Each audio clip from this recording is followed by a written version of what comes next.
Hola a todos. Hoy vamos a sumergirnos en el que probablemente fue el momento más tenso y peligroso de toda la Guerra Fría. Hablamos de 13 días, en octubre de 1962, que de verdad pusieron al mundo enterito al borde de una guerra nuclear. Esta es la historia de la crisis de los misiles en Cuba. Todo comienza en una fecha que se volvería histórica, el 14 de octubre de 1962. A ver, para la mayoría de la gente era un día como cualquier otro, pero muy, muy arriba, sobrevolando el Caribe, algo se estaba cocinando, una tormenta que iba a poner a prueba los nervios del mundo entero. Y aquí es donde todo explota. Un avión espía U-2 de Estados Unidos toma unas fotos. Y lo que ven es la prueba definitiva. La Unión Soviética estaba construyendo, en secreto, bases para misiles nucleares en Cuba. Pensemos en esto. A menos de 150 kilómetros de la costa de Florida. De la noche a la mañana, ciudades como Washington o Nueva York estaban al alcance de un ataque nuclear casi sin tiempo para reaccionar. El shock en la Casa Blanca fue total. Entonces, la pregunta es obvia, ¿no? ¿Cómo demonios llegó el mundo a estar tan cerca de un abismo nuclear? Porque claro, una crisis de este calibre no aparece de la nada. Para entenderlo bien tenemos que retroceder un poco y ver cómo se movían las piezas en ese enorme tablero de ajedrez que era la Guerra Fría. Ok, vamos a meternos de lleno en el contexto. Es que esta crisis fue, digamos, la gota que derramó el vaso después de años y años de desconfianza, de roces, de jugadas estratégicas que fueron empujando a la Unión Soviética, a Estados Unidos y, claro, a Cuba, a un choque que, visto en retrospectiva, casi parecía inevitable. Miren esta secuencia porque es clave. En el 59, Fidel Castro llega al poder con la Revolución Cubana y, claro, se alinea con el bloque socialista, o sea, un aliado de Moscú justo en el patio trasero de Estados Unidos. 2 años después, en el 61, viene el fracaso de Bahía Lecochinos, un intento de invasión apoyado por la CIA. Esto convence a Cuba y a los soviéticos de que una invasión a gran escala es solo cuestión de tiempo. Y para rematar, Estados Unidos instala sus propios misiles nucleares en Turquía, apuntando directo al corazón de la URSS. Cada movimiento era una respuesta al anterior, y la cosa se ponía cada vez más y más fea. Y bueno, ¿qué buscaba cada uno? Es bastante claro. Por un lado, Estados Unidos veía esto como una línea roja que no se podía cruzar. Tener misiles soviéticos en Cuba era una amenaza directa, existencial. Por el otro lado, para Nikita Khrushchev y la Unión Soviética, la jugada era doble. Primero, protegían a su nuevo y flamante aliado, Cuba. Y segundo, y súper importante, era su forma de decir, tú me pones misiles en Turquía, pues yo te los pongo en Cuba.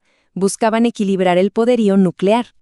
Pero, ¿y Cuba qué? ¿Qué papel jugaba en todo esto? Pues para el gobierno de Fidel Castro, esto no era un simple juego de superpotencias, era literalmente una cuestión de supervivencia. Claro que había lealtad al socialismo, pero la razón principal para aceptar los misiles era defensiva. Después del fiasco de Bahía de Cochinos, estaban convencidísimos de que Estados Unidos iba a invadir. Los misiles eran su póliza de seguro, su única garantía para que los dejaran en paz.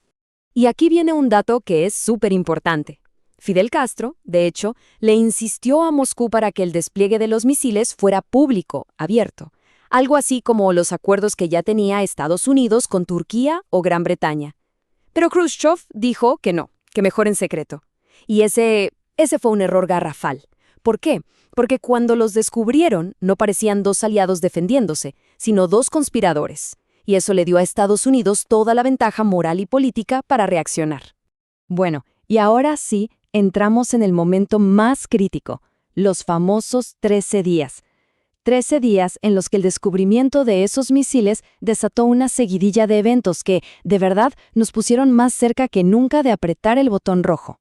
El 22 de octubre, el presidente Kennedy sale en televisión y le habla a la nación y al mundo entero, revela la existencia de los misiles y anuncia su decisión. Y no fue una invasión inmediata, fue un bloqueo naval. Aunque, para sonar un poco menos agresivo, lo llamaron cuarentena. La idea era rodear Cuba con barcos de guerra para que no llegara más material soviético. La línea en la arena estaba dibujada. Imaginen la tensión, con los barcos soviéticos navegando directo hacia el bloqueo estadounidense.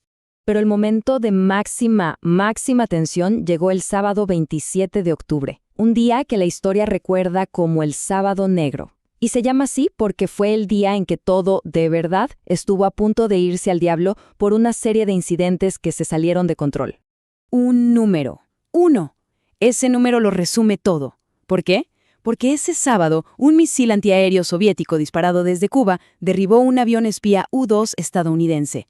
El piloto, el mayor Rudolf Anderson, murió. Fue la única baja militar directa de toda la crisis, pero fue suficiente para casi empezar la guerra.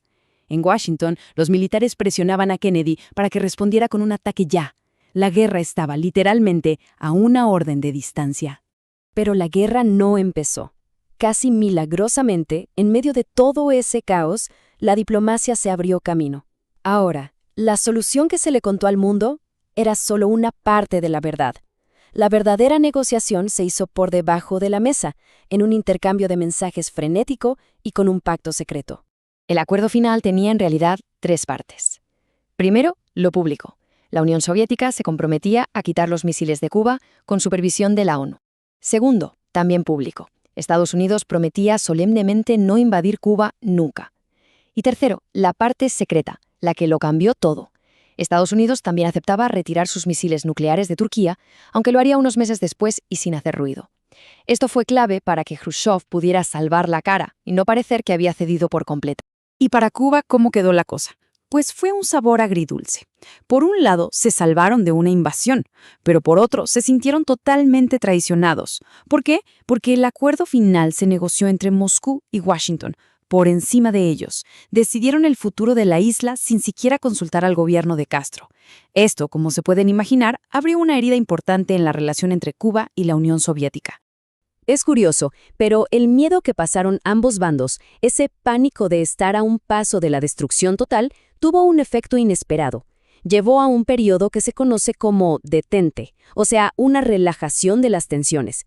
Fue como si, después de asomarse al abismo, las dos superpotencias se dieran cuenta de que tenían que encontrar una manera de competir sin arriesgarse a aniquilar el planeta.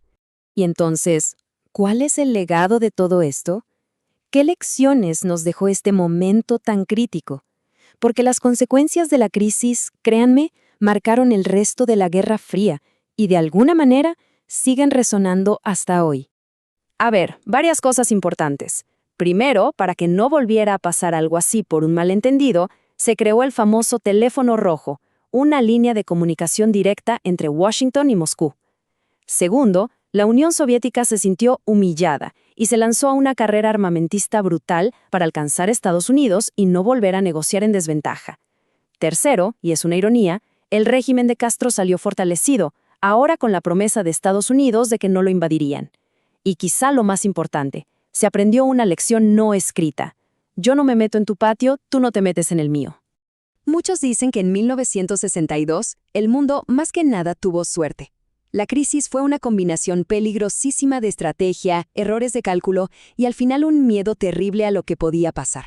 Y la pregunta que nos queda hoy, décadas después, sigue siendo la misma. En un mundo que todavía tiene miles de armas nucleares, ¿de verdad aprendimos la lección de aquellos 13 días?